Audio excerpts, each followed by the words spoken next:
The open field system was the prevalent agricultural system in much of Europe during the Middle Ages and lasted into the 20th century in parts of Western Europe, Russia, Iran and Turkey. Under the open field system, each manor or village had 2 or 3 large fields, usually several hundred acres each, which were divided into many narrow strips of land. The strips or selions were cultivated by individuals or peasant families, often called tenants or serfs. The holdings of a manor also included woodland and pasture areas for common usage and fields belonging to the lord of the manor and the church. The farmers customarily lived in individual houses in a nucleated village with a much larger manor house and church nearby. The open field system necessitated cooperation among the inhabitants of the manor. The lord of the manor, his officials, and a manorial court administered the manor and exercised jurisdiction over the peasantry. The lord levied rents and required the peasantry to work on his personal lands, called a domain.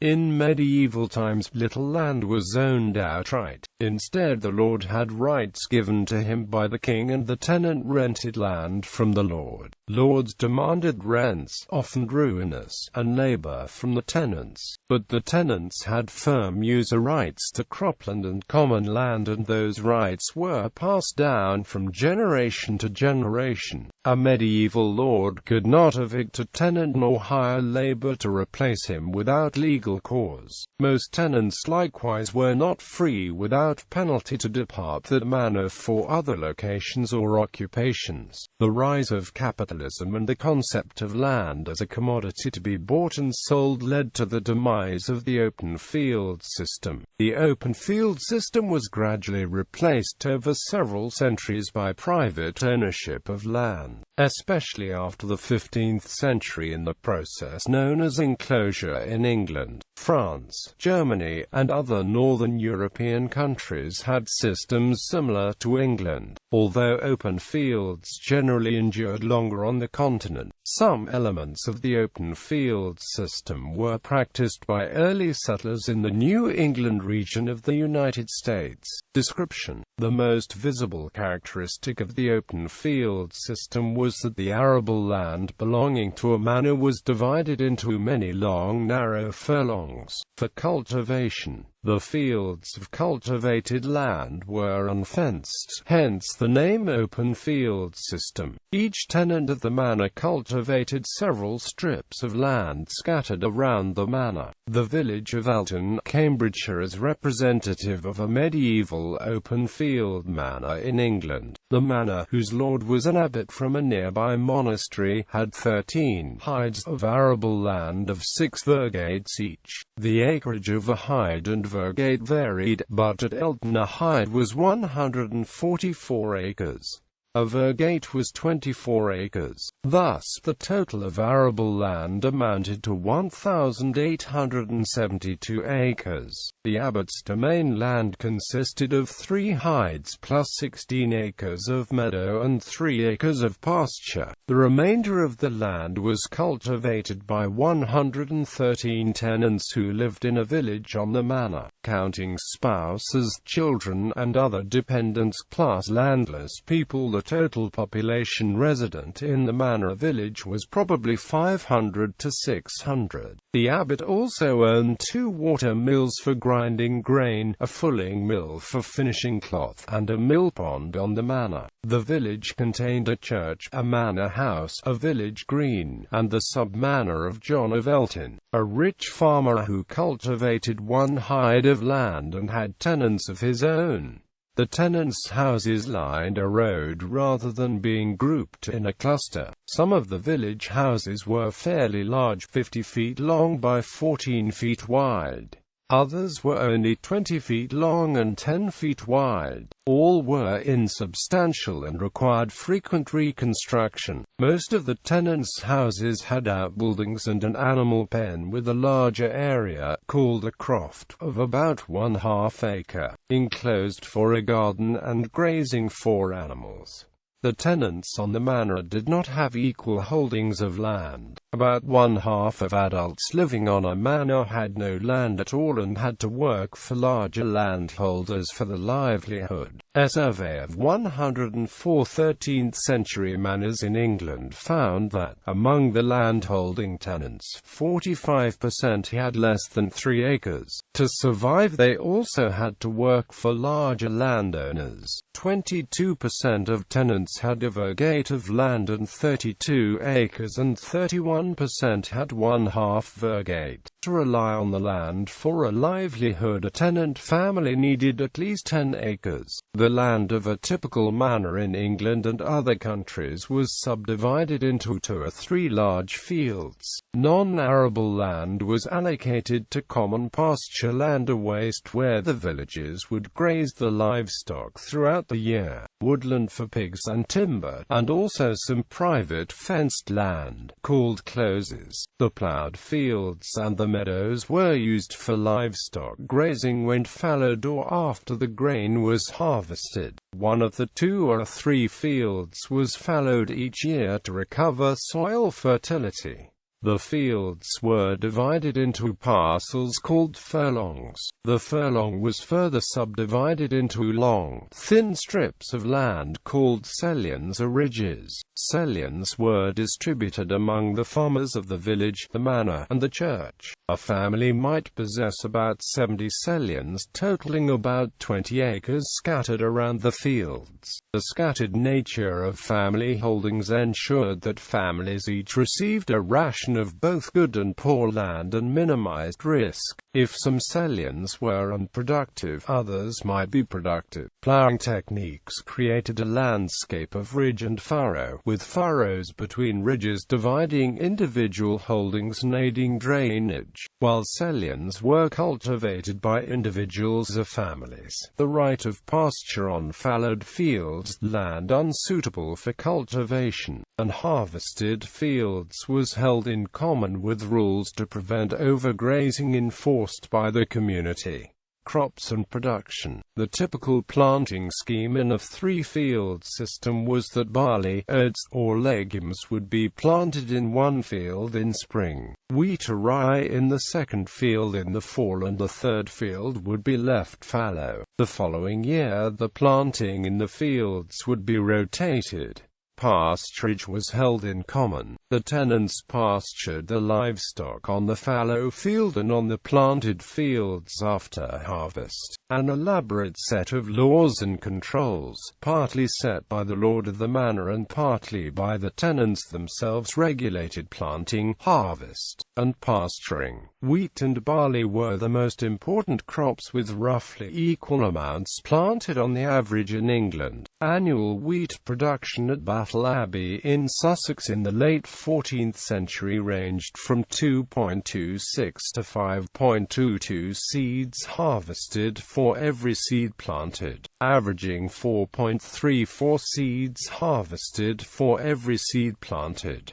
Barley production averaged 4.01 and oats 2.87 seeds harvested for seeds planted. This translates into yields of 7 to 17 bushels per acre harvested. Battle Abbey, however, may have been atypical, with better management and soils than typical of domains in open field areas. Barley was used in making beer, consumed in large quantities, and mixed with other grains to produce bread that was a dietary staple for the poorer farmers. Wheat was often sold as a cash crop. Richer people ate bread made of wheat. At Elton in 1286, perhaps typical of that time in England, the tenants harvested about twice as much barley as wheat, with lesser amounts of oats, peas, beans, rye, flax, apples, and vegetables. The land-holding tenants also had livestock, including sheep, pigs, cattle, horses, oxen, and poultry. Pork was the principal meat eaten. Sheep were primarily raised for the wool, a cash crop. Only a few rich Such landholders had enough horses and oxen to make up a plowing team of 6 to 8 oxen or horses, so sharing among neighbors was essential. History. Much of the land in the open field system during medieval times had been cultivated for hundreds of years earlier on Roman estates by farmers belonging to one of the ethnic groups of Europe. There are hints of a proto-open field system going back to AD 98 among the Germanic tribes. Germanic and Anglo-Saxon invaders and settlers possibly brought the open field system to France and England after the 5th century AD. The open field system appears to have developed to maturity between AD 850 and 1150 in England, although documentation is scarce prior to the Domesday Book of 1086. The open field system was never practiced in all regions and countries in Europe. It was most common in heavily populated and productive agricultural regions. In England, the southeast, notably parts of Essex and Kent, retained a pre-Roman system of farming in small, square, enclosed fields. In much of eastern and western England, fields were similarly either never open or were enclosed earlier. The primary area of open fields was in the lowland areas of England in a broad swathe from Yorkshire and Lincolnshire diagonally across England to the south, taking in parts of Norfolk and Suffolk, Cambridgeshire, large areas of the Midlands, and most of south-central England. This area was the main grain-growing region in medieval times. The population in Europe grew in the early centuries of the open field system, doubling in Britain between 1086 and 1300, which required increased agricultural production and more intensive cultivation of farmland. The open field system was generally not practiced in marginal agricultural areas or in hilly and mountainous regions. Open fields were well suited to the dense clay soils common in northwestern Europe. Heavy plows were needed to cut through the soil, and the ox or horse teams which pulled the plows were expensive, and thus both animals and plows were often shared by necessity among farm families. The Black Death of 1348-50 killed 30–60% of Europe's population. As a consequence, the surviving population had access to larger tracts of empty farmland, and wages increased due to a shortage of labor.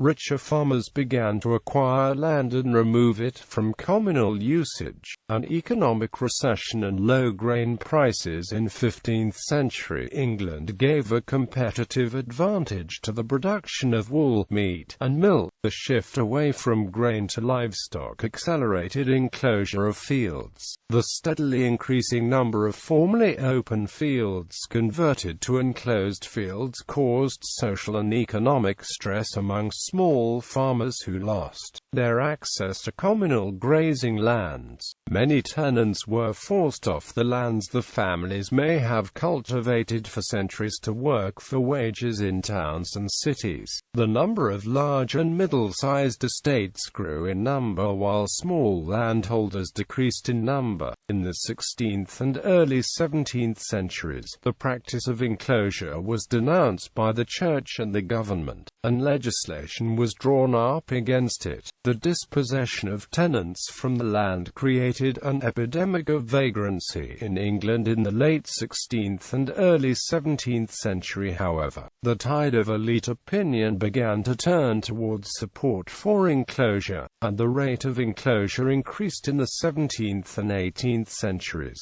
Controversies and Inefficiencies. The open field system is considered by many economists to have been inefficient for agricultural production and resistant to technological innovation. Everyone was forced to conform to village norms of cropping, harvesting, and building. The communal institutions, the manorial court, and the tenants regulated agricultural practices and economic behavior. The manorial lord exercised control control over the tenants by extracting rent for land or labor to cultivate his domain lands. The scattered holdings of individual farmers increased the time needed to travel to and from fields. The open field system, especially its characteristic of common grazing lands, has often been used as an example by economists to illustrate the tragedy of the commons, and assert that private ownership is a better steward of resources than common or public ownership. Tragedy of the commons refers to the alleged destruction of common pastures in England as a result of overgrazing, each tenant maximizing his gain by grazing as many animals as possible and ignoring the long-term impact of overgrazing. However, the creator of the term tragedy of the commons, Garrett Hardin, pointed out that the pastures of England were protected from ruin by limiting each tenant to a fixed number of animals.